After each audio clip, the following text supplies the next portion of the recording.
Hello everyone, Tridib here from Tridib Ghosh Tech, and today we'll be talking about the iPad 6th Gen, a full specs review where it stands in late 2020 and should you still buy it.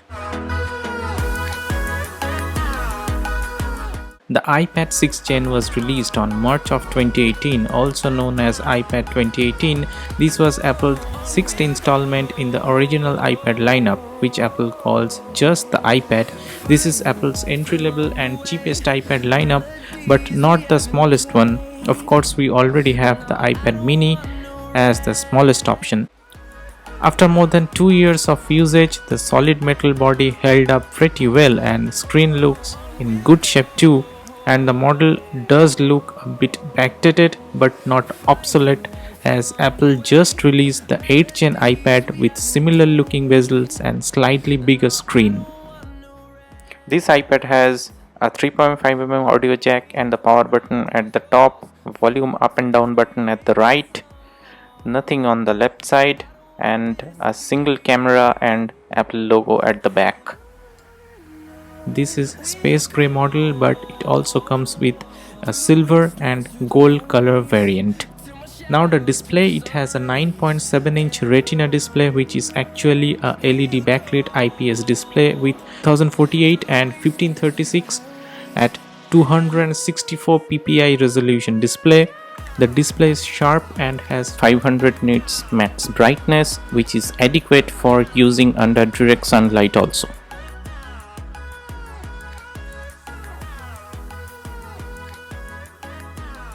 Apple says it comes with fingerprint resistant oleophobic coating, but for day-to-day use, it will catch some fingerprints pretty easily too. Just below the screen, it has the old school type Touch ID.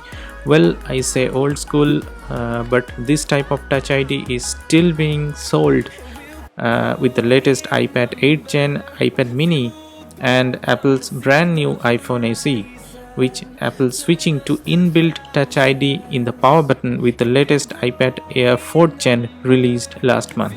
The display is non-laminated, so there is a slight air gap between the actual screen and the front glass.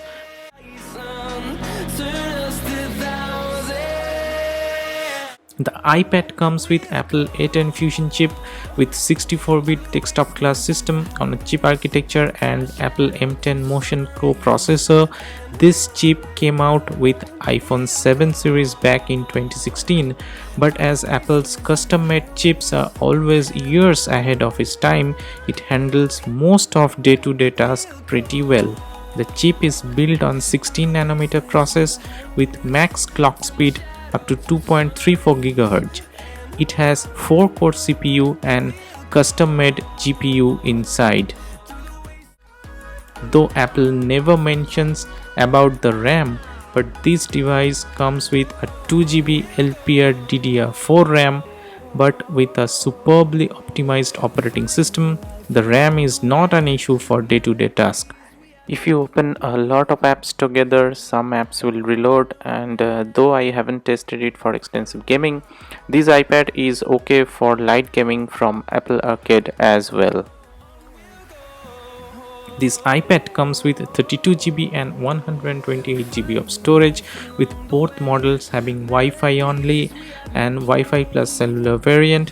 It has Bluetooth 4.2 and supports LTE and Wi-Fi calling. Well, it supports both 2.4 GHz and 5 GHz Wi-Fi band also. Now the cameras, it has a single 8MP wide 5-element lens autofocus camera at the back with f2.4 aperture, which can take HDR, pano, burst mode and live photos. The pictures that comes out are okay type but good enough for document scanning, but not that great. Well, I'm okay with this as no one is going to take a lot of photos with the iPad anyway.